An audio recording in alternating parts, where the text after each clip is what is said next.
আজ হলো 1 অক্টোবর 2025।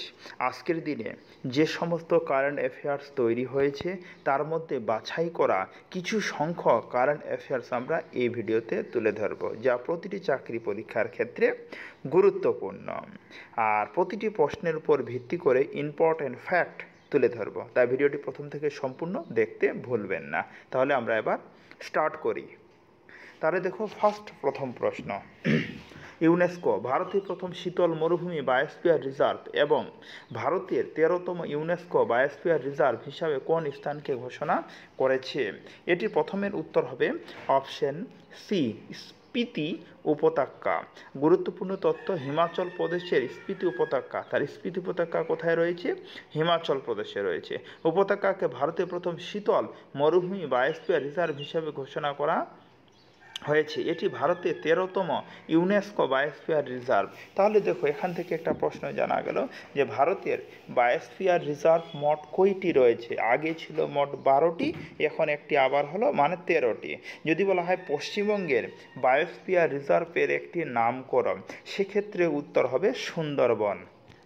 তারপরে নাম্বার 2, অক্টোবর 2025-এ ভারতীয় রিজার্ভ ব্যাংকের আরবিআই নতুন ডেপুটি গভর্নর হিসাবে কাকে নিযুক্ত করা হয়েছে? 2 এর উত্তর হবে অপশন ডি, শ্রীশচন্দ্র মুর্মু। শ্রীশচন্দ্র মুর্মুকে আরবিআই এর নতুন ডেপুটি গভর্নর হিসাবে নিযুক্ত করা হয়েছে। তিনি 9 অক্টোবর 2025 থেকে 3 বছরের জন্য এই পদে থাকবেন। তারপরে নাম্বার 3, সম্প্রতি কোন ফুটবল দল বাংলাদেশকে হারিয়ে 7ম স্যাফ আন্ডার-17 চ্যাম্পিয়নশিপ 2025-এ শিরোপা জিতেছে? 3 এর উত্তর হবে অপশন এ, ভারত। ভারত বাংলাদেশকে পেনাল্টি শুট আউটে 4.1 গোলে হারিয়ে 7তম স্যাফ আন্ডার-17 চ্যাম্পিয়নশিপ জিতেছে। ফাইনাল ম্যাচটি শ্রীলঙ্কার কলম্বোতে অনুষ্ঠিত হয়েছিল। তাহলে ফাইনাল ম্যাচটি কোথায় হয়েছিল? শ্রীলঙ্কায়। শ্রীলঙ্কার কোথায়? কলম্বোতে অনুষ্ঠিত হয়েছিল।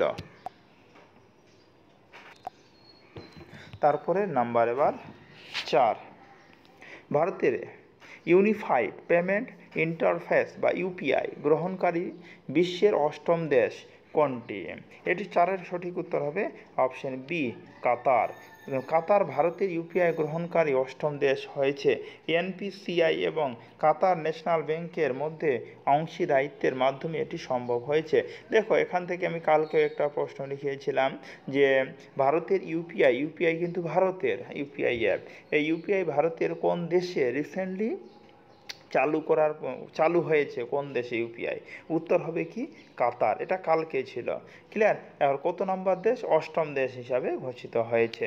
তারপরে নাম্বার হলো 5, স্বদেশি কৌশলগত প্রযুক্তিতে অবদানের জন্য business line change maker of the year পুরস্কারে কাকে সম্মানিত করা হয়েছে? 5-এর উত্তর হবে অপশন সি, ডিআরডিও। আচ্ছা, defence research and development organisation এই পুরস্কার পেয়েছে। দেশের স্বদেশি কৌশলগত প্রযুক্তিতে অবদানের জন্য এই সম্মান দেওয়া হয়েছে। তারপরে নাম্বার হলো 6, ভারত সরকার কোন তারিখ থেকে সমস্ত বৈদ্যুতিক যানবাহনে ধ্বনি সতর্কীকরণ ব্যবস্থা বাধ্যতামূলক করার ঘোষণা করেছে? তাহলে 6-এর সঠিক হলো উত্তর হবে অপশন বি, অক্টোবর 2027 মাসের মধ্যে যানবাহনকে সংরক্ষিত করার কথা বলা হয়েছে। ভারত সরকার 1 অক্টোবর 2027 থেকে সমস্ত বৈদ্যুতিক যানবাহন বা EV acoustic vehicle alerting system বাধ্যতামূলক করেছে, মানে এভিএএস বাধ্যতামূলক করেছে। তারপরে নাম্বার, সম্প্রতি কোন ভারতীয় অভিনেতা এবং গায়ককে আন্তর্জাতিক এমি অ্যাওয়ার্ডস 2025 সেরা অভিনেতা হিসাবে মনোনীত করা হয়েছে? 7-এর সঠিক উত্তর হবে অপশন সি, দিলজিৎ দোসাঞ্জ। আচ্ছা, অভিনেতা গায়ক দিলজিৎ দোসাঞ্জকে আন্তর্জাতিক এমি পুরস্কার সেরা অভিনেতা হিসাবে মনোনীত করা হয়েছে। অমর সিং চমকিলা তে অভিনয়ের জন্য তিনি এই মনোনয়ন পেয়েছেন। তারপরে নাম্বার হলো 8, বর্ডার সিকিউরিটি ফোর্স বা বিএসএফ কোন নামে একটি কৃত্রিম বুদ্ধিমত্তা চালিত কমান্ড সেন্টার চালু করেছে? 8-এর উত্তর হবে option B, division support system বা ডিএসএস, এটা এআইএফ চালু করেছে। বিএসএফ নতুন দিল্লিতে এই কমান্ড সেন্টারের নাম দিয়েছে division support system. Pakistan Bangladesh সীমান্তে প্রযুক্তিগত নিরাপত্তা জোরদার করার জন্য এটি চালু করা হয়েছে। কত নাম্বার হলো এটা? 8 নাম্বার।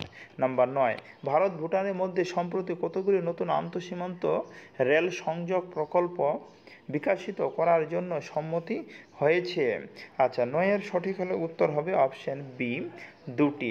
ভারত ও ভুটানের মধ্যে 2টি নতুন সীমান্ত রেল সংযোগ বিকল্প বিকশিত করার জন্য সম্মতি হয়েছে। এই প্রকল্পের সম্পূর্ণ খরচ ভারত সরকার বহন করবে। তারপরে number 10, I am Georgia my roots my principal শিরোনামে ইতালির প্রধানমন্ত্রী জর্জিয়া মেলোনি আত্মজীবনীর ভারতীয় সংস্কারের প্রস্তাবনা কে লিখেছেন? তাহলে 10-এর উত্তর হবে অপশান ডি, নরেন্দ্র মোদী।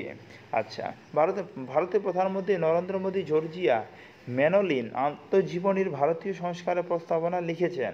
এটি তৃতীয়বার যখন প্রধানমন্ত্রী মোদী কোনো বইয়ের প্রস্তাবনা লিখলেন। তারপর নাম্বার 11, সম্প্রতি কোন রাজ্যে অনুষ্ঠিত বাথুকাম উৎসবে 2টি নতুন গিনিস ওয়ার্ল্ড রেকর্ড তৈরি হয়েছে? 11 নম্বর প্রশ্নের সঠিক হলো উত্তর হবে অপশান ডি, তেলেঙ্গানা। তেলেঙ্গানার আয়োজিত বাথুকাম উৎসবে 2টি নতুন গিনিস ওয়ার্ল্ড রেকর্ড তৈরি হয়েছে। প্রথম রেকর্ডটি বৃহত্তম ফুলের সজ্জা এবং দ্বিতীয়টি হল একযোগে সর্বাধিক সংখ্যক মহিলার ঐতিহ্যবাহী নৃত্য পরিবেশন, যেখানে 10,354 জন নাচ করেছিল। তাহলে দেখো, রিসেন্টলি গিনিস বুক অফ ওয়ার্ল্ডে নাম নিয়োজিত হয়েছে 2টি, একটি বৃহত্তম ফুলসজ্জা তেলেঙ্গানায়, আর দ্বিতীয়টি তেলেঙ্গানায় একটা অনুষ্ঠানে হয়েছিল, আর দ্বিতীয়টি হচ্ছে কি অনেক মানুষজন, অনেক মহিলার একসঙ্গে নাচ পরিবেশন। তারপরে নাম্বার হলো 12, ভারতের প্রথম মেরিটাইম সিমুলেশন সেন্টারের উদ্বোধন কোন রাজ্যে করা হয়েছে? 12-র উত্তর হবে অপশান সি, তামিলনাড়ু।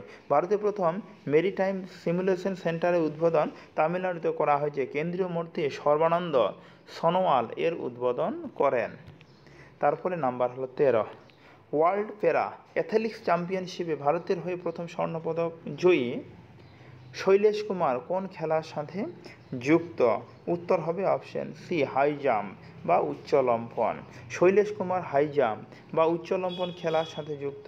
তিনি দিল্লির ওয়ার্ল্ড প্যারা অ্যাথলেটিক্স চ্যাম্পিয়নশিপে T42 ক্যাটাগরিতে 1.95 মিটার লাফিয়ে স্বর্ণপদক জিতেছে। তারপরের নাম্বার, কোয়াংজু দক্ষিণ কোরিয়া অনুষ্ঠিত প্যারা বিশ্ব তীরন্দাজি চ্যাম্পিয়নশিপে ভারত মোট কয়টি পদক জিতেছে? 14-র হবে অপশান বি, 7টি। প্যারা বিশ্ব তীরন্দাজি চ্যাম্পিয়নশিপে ভারত মোট 7টি পদক জিতেছে। পদকগুলির মধ্যে 3টি স্বর্ণ, 1টি রৌপ্য এবং 3টি ব্রোঞ্জ রয়েছে। তারপরের প্রশ্ন নাম্বার 15, আর ভেক্টর মানিকে কোন পদে আরও 2 বছরের জন্য পুনরায় নিযুক্ত করা হয়েছে? তার 15 সঠিক উত্তর হবে option C, attorney general of India. ভেক্টর মানিকে ভারতের অ্যাটর্নি জেনারেল পদে আরও 2 বছরের জন্য পুনরায় নিযুক্ত করা হয়েছে। তার কার্যকাল 1 অক্টোবর 2025 থেকে 13 সেপ্টেম্বর 2027 পর্যন্ত বাড়ানো হয়েছে। তারপরের নাম্বার এবার 16, সম্প্রতি কোন রাজ্যের গোকুল জলাশয় এবং উদয়পুর হ্রদকে রামসার সাইটের তালিকায় অন্তর্ভুক্ত করা হয়েছে? এই প্রশ্নটি কালকের ভিডিওতে কিন্তু ছিল, অন্যভাবে ছিল একটু। আচ্ছা, এটির হলো কি সঠিক উত্তর হবে অপশান বি, বিহার। বিহারের বক্সার, আমি বলেছিলাম বক্সার হলো সবচেয়ে বড় জেলা। বক্সার ভারতের সবচেয়ে বড় জেলার নাম কিন্তু বক্সার, মনে যেন থাকে। জেলার গোকুল জলাশয় এবং পশ্চিম চম্পারণ জেলার উদয়পুর হ্রদকে রামসার সাইট হিসাবে ঘোষণা করা হয়েছে। এর ফলে ভারতে মোট রামসার সাইটের সংখ্যা 93টি এসে পৌঁছেছে। তারপরে নাম্বার এবার 17, পেট্রোলিয়াম ও প্রাকৃতিক গ্যাস মন্ত্রক ভারতের কোথায় প্রথমবারের মতো প্রাকৃতিক গ্যাসের সন্ধান পেয়েছে? তার 17 উত্তর হবে অপশান সি, আন্দামান বেসিন। কেন্দ্রীয় পেট্রোলিয়াম মন্ত্রী হরদীপ সিং পুরী ঘোষণা করেছেন যে আন্দামান বেসিনে প্রথমবার মতো প্রাথমিক গ্যাসের সন্ধান পাওয়া গেছে। আন্দামান দ্বীপপুঞ্জ পূর্ব উপকূলে শ্রী বিজয়পুর 2 কূপে এই গ্যাস আবিষ্কৃত হয়েছে।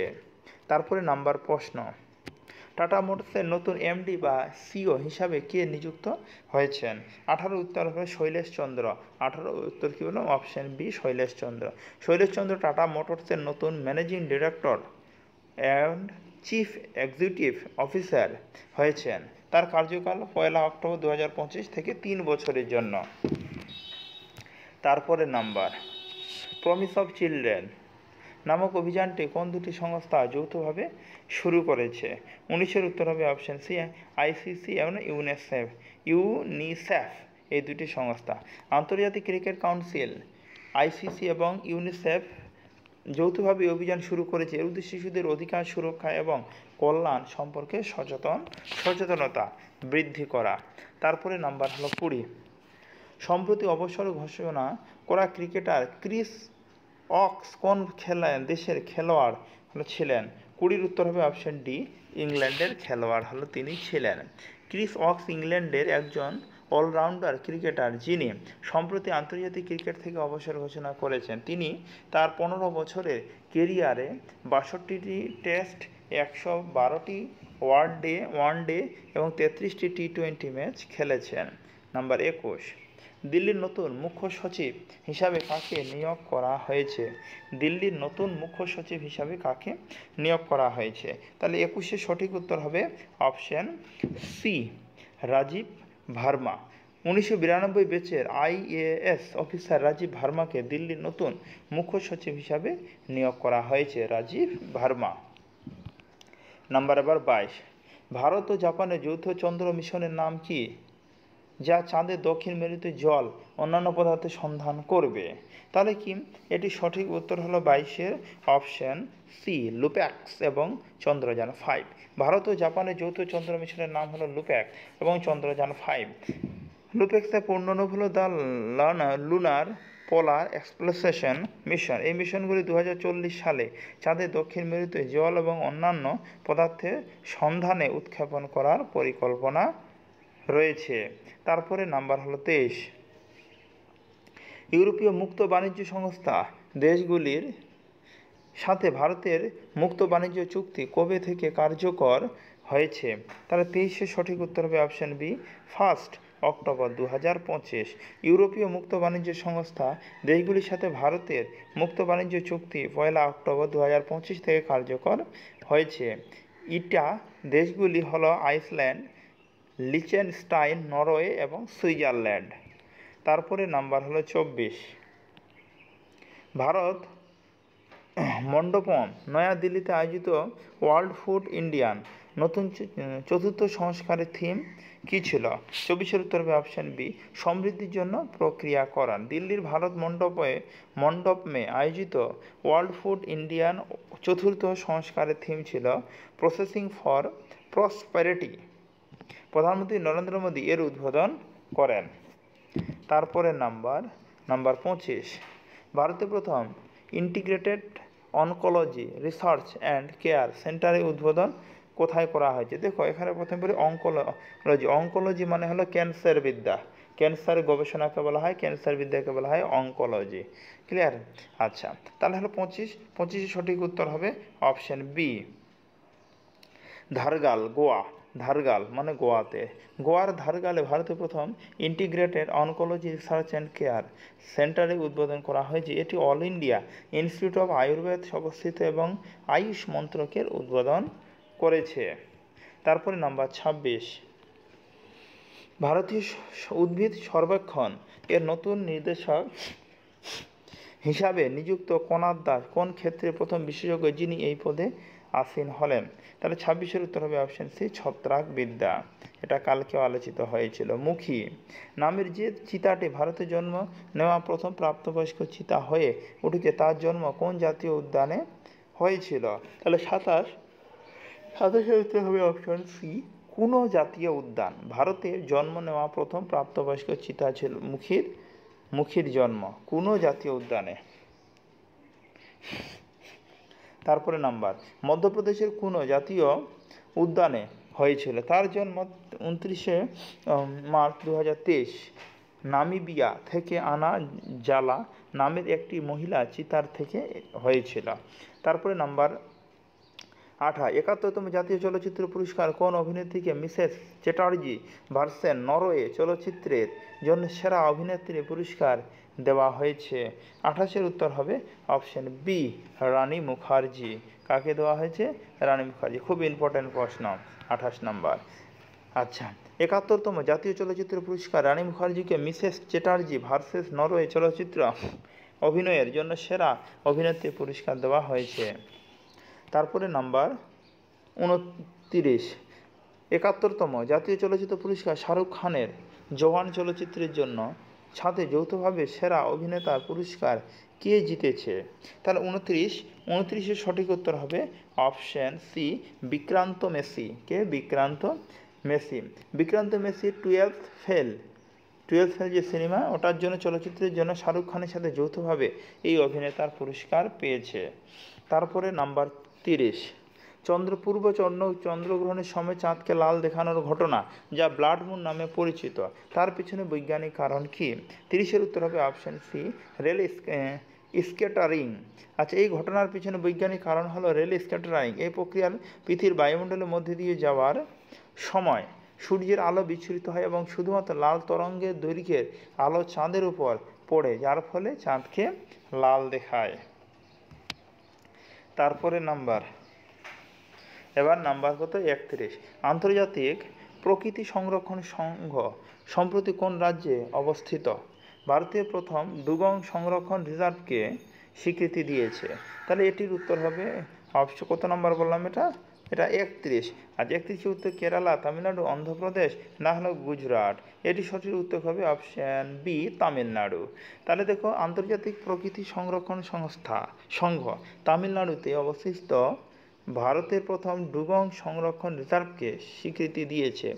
ডুগং, যা সমুদ্রের গরু নামে পরিচিত, ইউএনসিএন এর তালিকায় সংবেদনশীল প্রজাতি হিসাবে অন্তর্ভুক্ত রয়েছে। নাম্বার 32, অস্ট্রেলিয়ার বিগ ব্যাশ লিগে যোগদানকারী প্রথম ভারতীয় পুরুষ ক্রিকেটার কে হয়েছেন? 32-এর উত্তর হবে অপশন সি, রবিচন্দ্রন অশ্বিন প্রথম ভারতীয় পুরুষ ক্রিকেটার যিনি অস্ট্রেলিয়ার বিগ ব্যাশ লিগে যোগদান করেছেন। তিনি সিডনি থান্ডার দলের সাথে যুক্ত হয়েছেন, 2025 মরশুমে খেলবেন।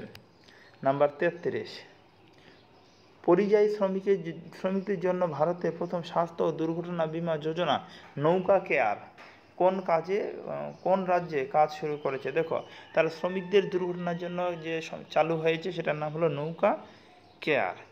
কেরল চালু করেছে। কোন রাজ্য? কেরল। কেরলে পরিযায়ী শ্রমিকদের জন্য ভারতের প্রথম স্বাস্থ্য ও দুর্ঘটনা বীমা যোজনা নৌকা কেয়ার শুরু করেছে।